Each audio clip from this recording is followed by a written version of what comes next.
یہودا کا بادشاہ آخز اور رملیہ کے بیٹے فکہ کے 17ویں برس سے شاہ یہودا یوتام کا بیٹا آخز سلطنت کرنے لگا،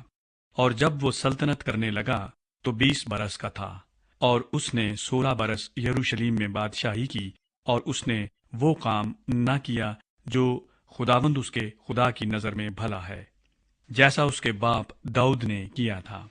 بلکہ وہ اسرائیل کے بادشاہوں کی راہ پر چلا، اور اس نے ان قوموں کے نفرتی دستور کے مطابق جن کو خداوند نے بنی اسرائیل کے سامنے سے خارج کر دیا تھا، اپنے بیٹے کو بھی آگ میں چلوایا، اور اونچے مقاموں اور ٹیلوں پر اور ہر ایک ہرے درخت کے نیچے اس نے قربانی کی اور بخور جلایا۔ تب شاہ ارام رزین اور شاہ اسرائیل رملیہ کے بیٹے فکہ نے لڑنے کو یروشلیم پر چڑھائی کی، اور انہوں نے آخز کو گھیر لیا، لیکن اس پر غالب نہ آ سکے۔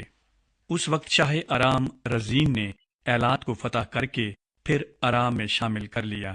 اور یہودیوں کو ایلات سے نکال دیا، اور ارامی ایلات میں آ کر وہاں بس گئے، جیسا آج تک ہے۔ سو آخز نے شاہ اسور تگلت پلاسر کے پاس ایلچی روانہ کیے اور کہلا بھیجا کہ میں تیرا خادم اور بیٹا ہوں، سو تو آ اور مجھ کو شاہ ارام کے ہاتھ سے اور شاہ اسرائیل کے ہاتھ سے جو مجھ پر چڑھ آئے ہیں رہائی دے۔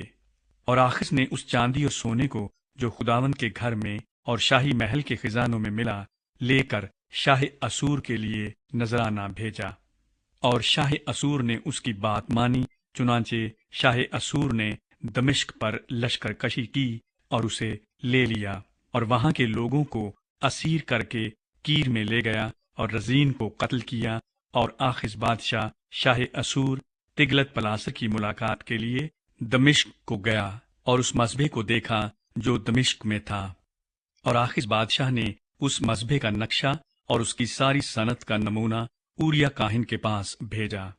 اور اوریا کاہن نے ٹھیک اسی نمونے کے مطابق جسے آخز نے دمشق سے بھیجا تھا ایک مذبح بنایا، اور آخز بادشاہ کے دمشق سے لوٹنے تک اوریا کاہن نے اسے تیار کر دیا۔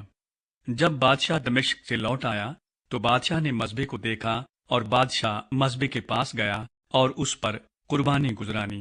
اور اس نے اس مذبح پر اپنی سوختنی قربانی اور اپنی نظر کی قربانی جلائی، اور اپنا تپاون تپایا،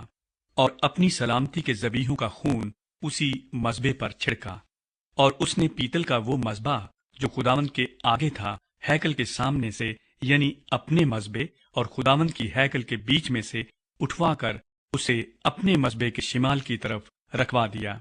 اور آخز بادشاہ نے اوریا کاہن کو حکم کیا کہ بڑے مذبح پر صبح کی سوختنی قربانی اور شام کی نظر کی قربانی اور بادشاہ کی سوختنی قربانی اور اس کی نظر کی قربانی اور مملکت کے سب لوگوں کی سوختنی قربانی اور ان کی نظر کی قربانی اور ان کا تپاون چڑھایا کر،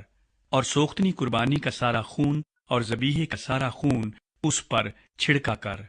اور پیتل کا وہ مذبح میرے سوال کرنے کے لیے رہے گا۔ سو جو کچھ آخز بادشاہ نے فرمایا اوریا کاہن نے وہ سب کیا،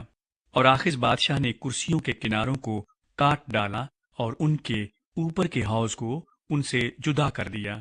اور اس بڑے حوض کو پیتل کے بیلوں پر سے جو اس کے نیچے تھے اتار کر پتھروں کے فرش پر رکھ دیا، اور اس نے اس راستے کو جس پر چھت تھی اور جسے انہوں نے سبت کے دن کے لیے ہیکل کے اندر بنایا تھا، اور بادشاہ کے درآمد کے راستے کو جو باہر تھا، شاہ اسور کے سبب سے خداوند کے گھر میں شامل کر دیا۔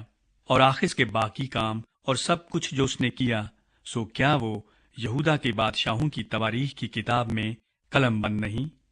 اور آخز اپنے باپ دادا کے ساتھ سو گیا، اور داؤد کے شہر میں اپنے باپ دادا کے ساتھ دفن ہوا، اور اس کا بیٹا حزقیہ اس کی جگہ بادشاہ ہوا۔